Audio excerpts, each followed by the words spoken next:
Hey, how you doing?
Oh, let me lift this up.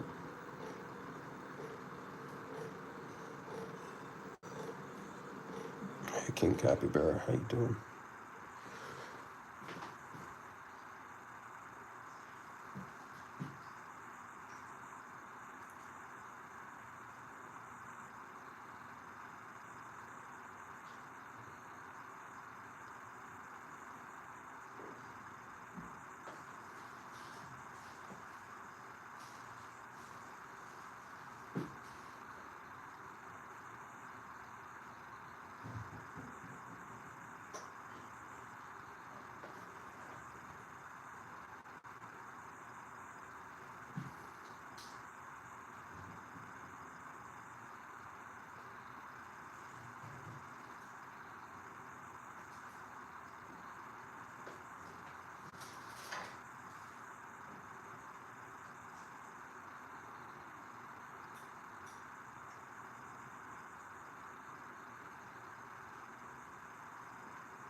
Thank you.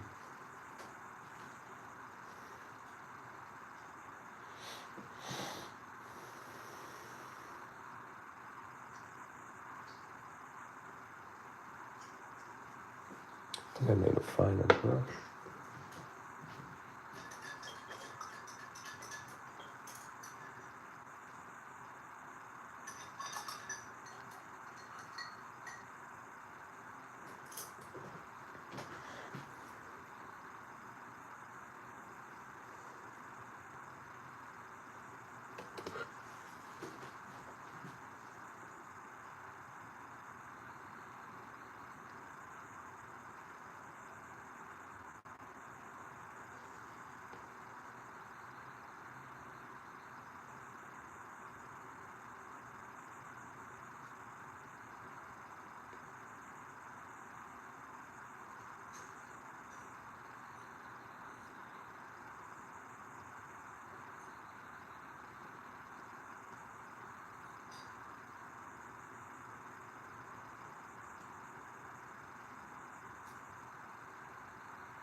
All right, we're back.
Sweet Pea, what is it?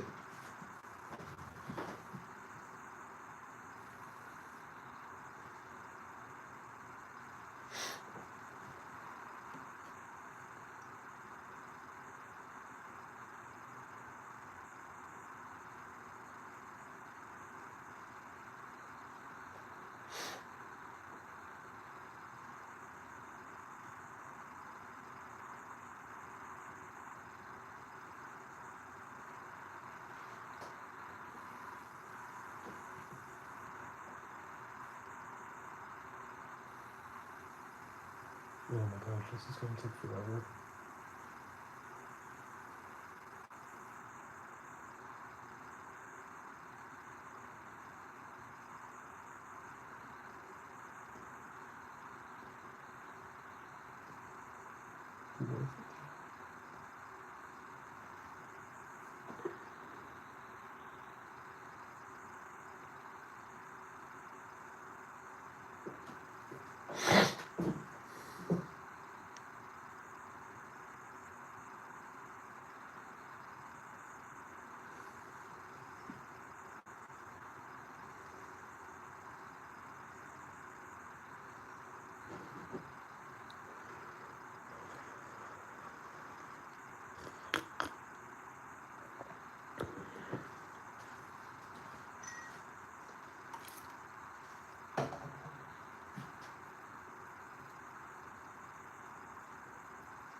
Ooh, I need to charge my phone.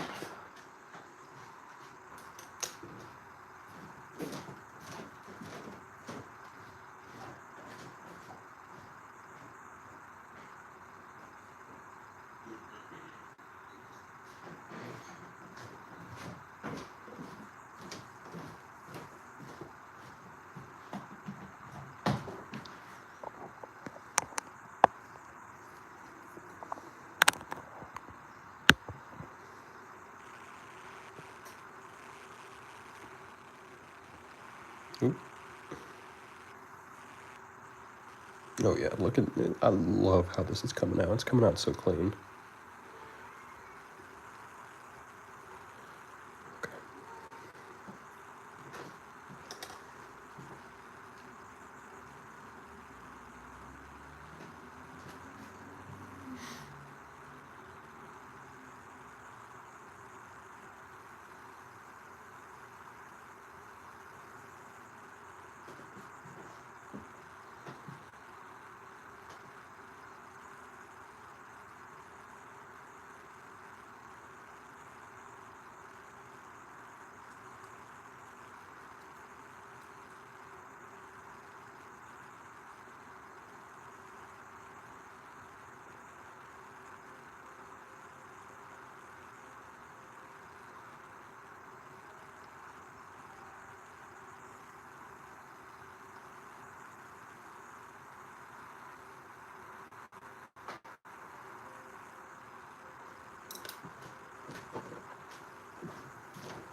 All right, we're back.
I'm a severe gambling addict. Every single addiction is gambling addiction. If you drink and drive, you're gambling. Addiction is one of those things you can't apply law.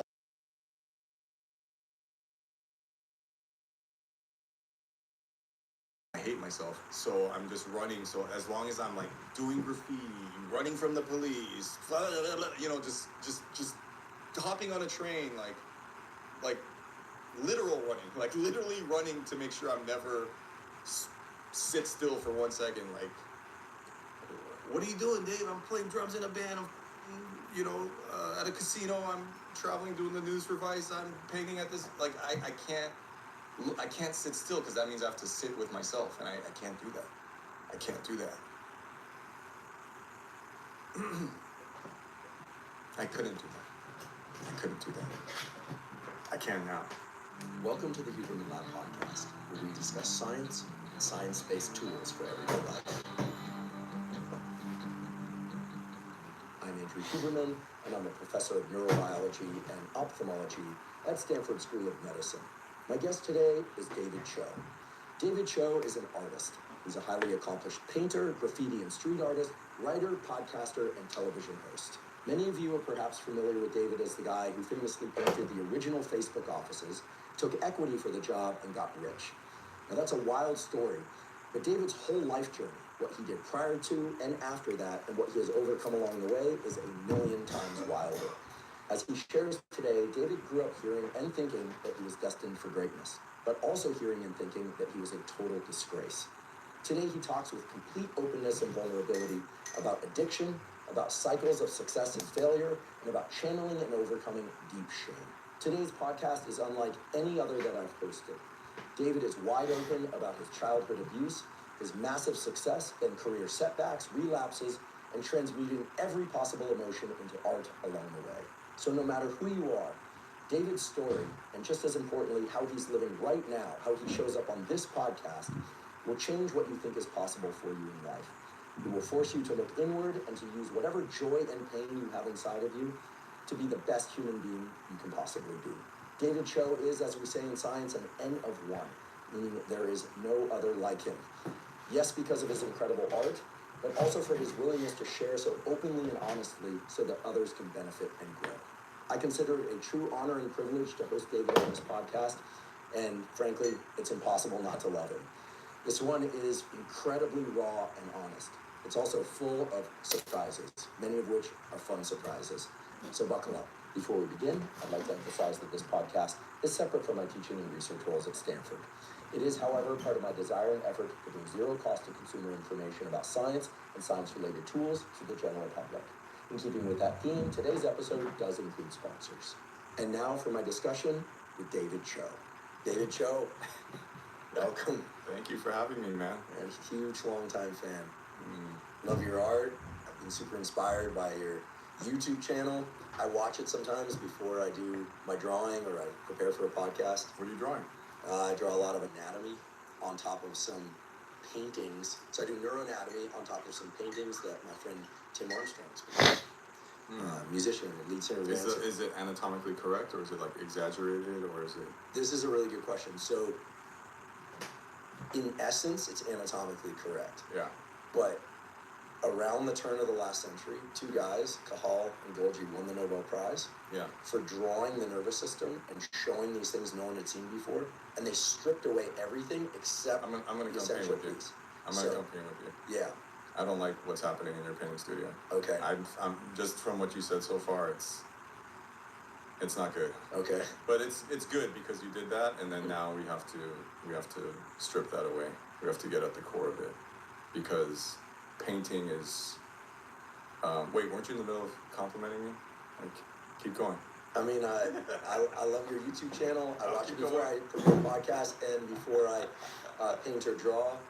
And I'm back to drawing a lot now. And I converted an art gallery into a living space. And somehow I thought that would make me more inspired. But it turns out it does. A lot of things do. But I think the key with anatomy and trying to teach science with drawings is can't be too much detail, can't be too little detail, otherwise people are overwhelmed. It's the best thing for, I think, everyone, but for someone like you who spends a lot of time in your head, I always say the longest journey you'll ever take in your life is from your head to your heart. And to be an intellectual person, you just live a lot. You try to rationalize and apply logic to everything. So painting is not that, music is not that, creating is not that. It's just to get to this. And so but it sounds just in the little that you've explained that your painting is very methodical, and which, Super meticulous. I want to include every cell type. Yeah. what's your threshold for positive affirmations? Can I go now? Like you, I mean, all right, I like to think I have a thick skin, but all right, let's who go. knows? No, it's all love. Okay, for anyone who's watching or listening, this is my first time meeting Adam. Andrew. All good. Yeah, all good. All good. You know my last name. Yeah. You know what? I was thinking about my friend Adam, All good. that used to skate with, I think. Adam Crone? Yeah. Yeah, I was just thinking like Upper Playground. Yeah, Upper Playground. Yeah, So- his dad owns Crone Shoes Yeah. in Palo Alto. He He worked there. wants to reconnect with you. Man, Adam Yeah. Crone and I grew up together. Yeah, I was just He had a mini ramp in his backyard. We hung out, we skateboarded, and then he started Upper Playground, the Walrus. that's it. He's your homie? I used to I did tons of graphics for Upper Playground. So Wow. does anyone call you Andy? My skateboard friends call me Andy. So yeah.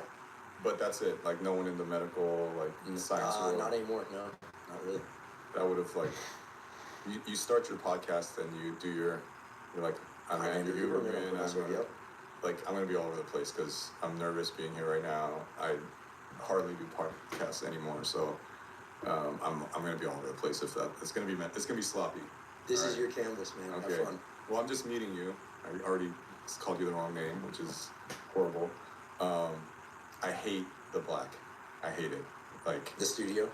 this, you with the black T-shirt, the black mugs, the black I don't like it for you, because I used to only wear black because I was like, I'm a painter. I'm always dirty. I don't want to you could see the ketchup stains on my sweater, and it's like, okay, that's fine. But I just colors are very important in not just painting, but the palette for your house, or most people talk about in the modern age, modern man is, you know, and I just make shit up, so you could correct. You're like the facts guy, but I feel like most people, human beings alive today, are gonna die a very, it's mean to say boring, but just the same death, right? You'll most likely die like laying down in a bed or hospice or in a hospital, but you know, it's just like no one's dying. Like, I know there's other countries where there's war and famine, but I'm saying modern city, you know, like there's not like a hero's death, right? So it's just, it's all the same. And then you just, you know, the drive here in traffic, it's like everyone either has a black car or a white car or a gray car. And then you get to their house and their house is a beige or a white. And you're just like, we only got one of these. You know, whatever your views on the afterlife are, but this is it. This is it. Like, this is it. And it's just like people get mad of like, oh, I spilled paint on the floor. Like, I got a scratch. I'm like, paint everything. Paint your fucking car. Make your, my kids drew my sweater. It's my favorite, you know, like. I like that sweater. Paint, you know, so I walk in here and I go, fuck, dude. Like, and I'm projecting on you now. Like, when I wore all black, it said a lot about where I was at in my life. And I don't know where you're at because I'm just meeting you, but it's like everything is black on black, like black on lid, black t-shirt, black mug, black, and it's like white t-shirt. For my dream,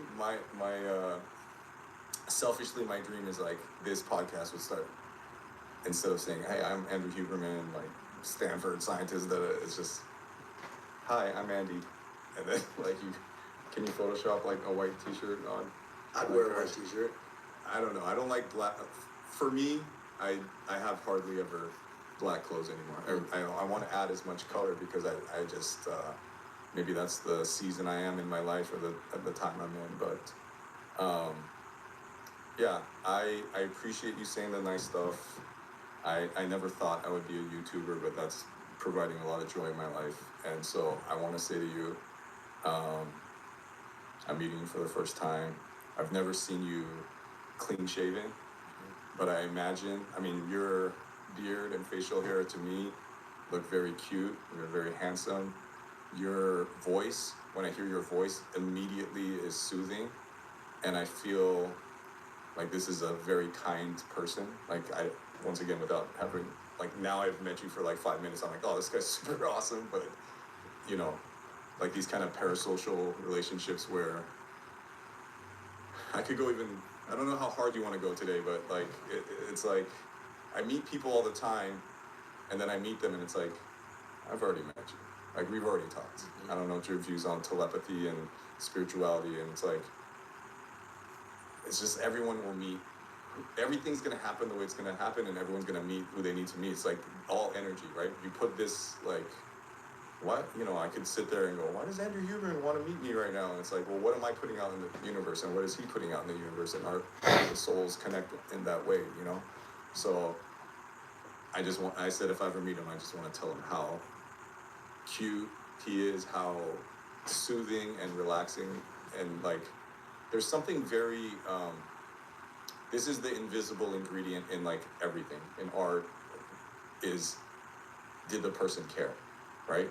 Like, I don't care how skilled and crafted, whatever, like, did the person care?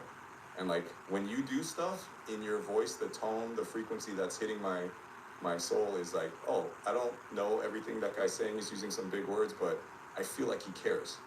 And so I said, if I ever meet you, and I know a little bit from us talking on the phone, but I don't know your whole backstory, but I'm like, also I project a lot and I make a lot of assumptions, which that's a defect that I'm working on, but I just wanted to say, like, even though you had a horrific, traumatic childhood, like, the fact that you're here, you're alive, and that you're doing all this good stuff, is like, it makes me emotional. So I'm like, I don't even know you, and I appreciate what you're doing, and you're still a little bit immature, but progress, not perfection, right? So I think that's it for now, but I just wanted to tell you all that because I feel that way about you, and I you know, I'm a big, sometimes you feel stuff and you're like, I'll text it to them, or maybe I'll, you know, and I just go, no, if I feel that, I just want to,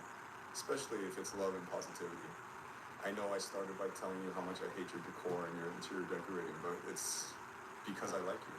Like I wouldn't if I did if I'm like I don't give a shit about this guy and I don't want a relationship with, I would never say anything. But I'm like this. I don't know what the science behind it, but being surrounded by this much black cannot be good, right? It can't like just you were walking into a black hole right now. Like I don't know. Anyways, that's what I wanted to say. Man, well, I'll take that in. Thank you. A lot there. Thank you. You were able to take it in? Yeah, I was able to take in some of that. Alright. Essentially, when you call me Andy, it's a different part of my persona, just because that name's carry a lot. Oh And yeah. thank you for that. I'm gonna take that in, and you know, I get this little voice in my head that's saying, I want to be very clear. You know, I had some rough aspects of my childhood. I've made good amends with my parents, so we're good now. I say that to you know, for all the reasons people can assume. But here's the thing: I knew somehow that we'd eventually cross paths. I just didn't know when. So you say the telepathy thing. For me, I was a postdoc at Stanford. That comes after PhD. You do like 5 years. It's kind of like a residency. And I'm from the South Bay. And I didn't want to go back to the South Bay because, as you know, no disrespect to the South Bay, a lot of interesting things come out of there, but it was pretty devoid of the things that I like, Yeah. which normally are in cities like art, live music. It used to be like that. Grateful Dead were in Palo Alto. I saw Fugazi play at the Edge on California Avenue. There was a lot of interesting things about Palo Alto, but it became very right angles when the tech industry really exploded there. And in 2007, when I was a postdoc, was when you were muraling at Facebook. I learned that later, Yeah. but that was a time when I was back there for my science career, and I was pretty miserable. Being close to home again, honestly, I didn't want to ever go back there for a Yeah. while. It was not healing. It Oh, was, yeah. but when I learned your story about muraling at Facebook and some of that, I was like, oh, there was at least one other person here who was like in the kind of spiritual emotional fight with what the South Bay is. And then I realized that I heard an interview with Ian Mackay from Minor Threat. It turns out he had been in Palo Alto because his dad was an academic or something like that. Of course. And he had skated some of the same ditches we had. And so there's a history of people being really frustrated with being there. Really good Vietnamese food. And is there really? Yeah. Oh, in Palo Alto or the South Bay? Yeah. Oh yeah, Castro Street. Yeah, it has changed a lot, but take me back to 2007. I don't know how you feel about historical Okay, stuff, so but I'm definitely down to time travel and time jump Yeah. and all that, but because I'm older, I'm 49, and my attention span is just completely fried. I'll just say right now, I'm gonna get a lot of dates wrong. Like I'm not like things people are like that can like 2007 was when the Facebook offices were what kids from the South Bay call the neck of University Avenue, right before it goes under the train tracks. As soon as you're on the other side of the train tracks, Caltrain, it becomes Palm Drive, and it's up to Stanford. And so those offices now are Palantir, yeah. which catches a lot of heat for other reasons. Yeah. But those offices, right as you go under the train tracks, for us, there was a curb cut right there, and there was a board slide thing, and so the skateboarding was one thing, but then that was Facebook offices. And years later, I heard David Cho was muraling at Facebook. So how did that come out? I'm gonna be like very sloppy, like I said, and it's maybe some of the stuff because sometimes it's the way I treat talking and journalism and podcasting is like it's like a story in my own head. Someone else like just shut the fuck up and answer the question, right? But like for me, when I paint, I don't sketch. I go straight to a finish, and so sometimes I'm figuring out what I'm trying to tell you because you asked me a question that's very direct, but the way it went into my head was very abstract because if you let me do a little paint mixing, I hope I'll answer your question. But do you know Pee Wee? I'm learning to. Do you know Pee Wee's Playhouse? I knew. Oh yeah.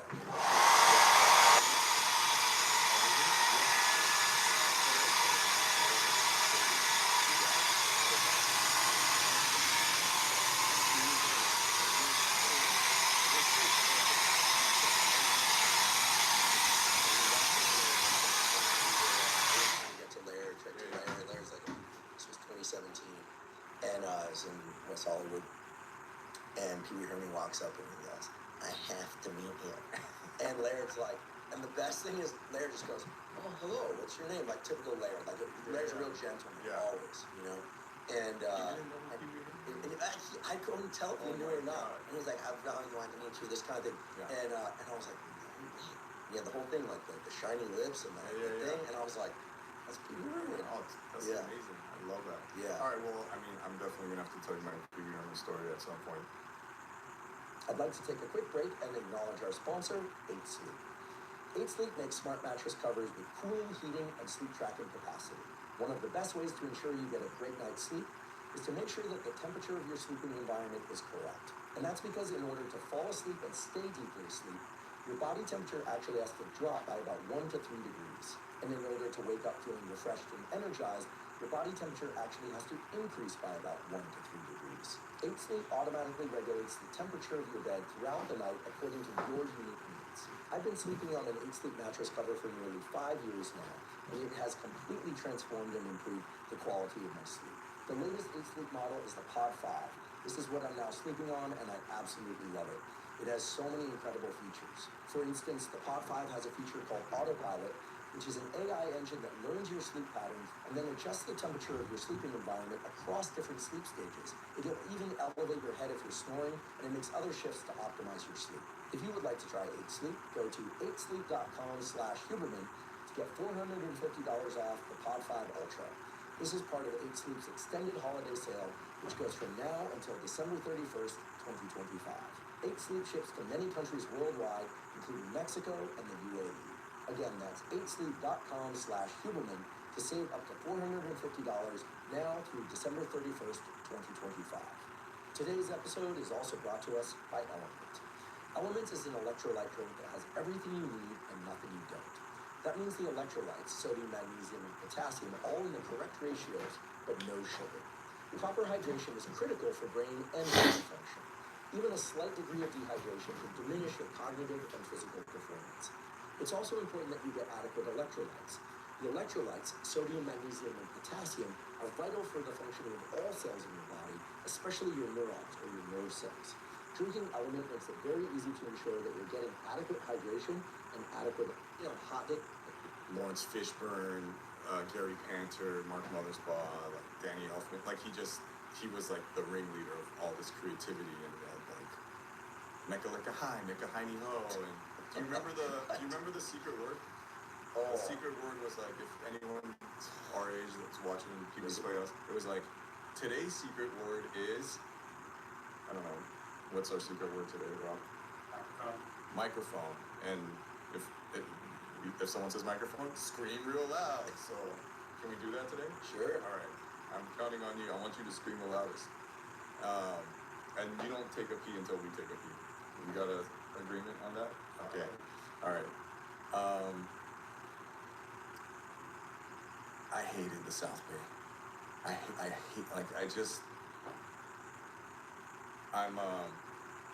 I have all the typical artist traits. I'm clinically depressed. I'm bipolar. I have all the processed addictions: food, sex, gambling, shopping, workaholism. Like thank God I don't have any of the chemical addictions because I'm allergic to severe OCD, severe antisocial traits. I just highly sensitive, So I just coming here today, like you asked me and I kept texting, like, I don't know, we did this like dance for a few months and if I'm just being honest with you, like, I don't know how to not be me, and sometimes like I put a mask on and I'm like, I think this is what Andrew wants me to be today, but I didn't even meet you yet. And so every time I've done Joe Rogan or any other podcast, like, I don't know, I just feel comfortable doing my own YouTube or my own podcast. But anytime anyone else asks me, it's I know who I am, and sometimes I don't, and sometimes I figure that out. And sometimes you meet people on the street at pavilions or at the supermarket, and they're like, and it's like this parasocial thing where it's like, I know you, I relate to you, and there's something about that where you know, the intimacy of meeting another human being and then just showing them your heart and then telling them everything. And my parents aren't gonna listen to this. My brothers don't listen to it. Like, so in a weird way, like, you're gonna know more about me today than my own family. So the parasocial thing is even, it's real, right? Like, placebo effect is real, like all these things. So I, I got here early. I went for a walk down to those street, and then it's like just this beautiful view of the ocean. It happens every time. It's like it I know what it makes me sound like. It's like, oh, this guy's like very unstable and unhinged, and I'd be the first to admit it. It's like I cry all the time now. Like, I don't know what it was, just like maybe just seeing all the burned houses on the way here, just knowing that I haven't talked in a long time. There's no upside for me, and I told you that. I was like, I go on these podcasts, and I think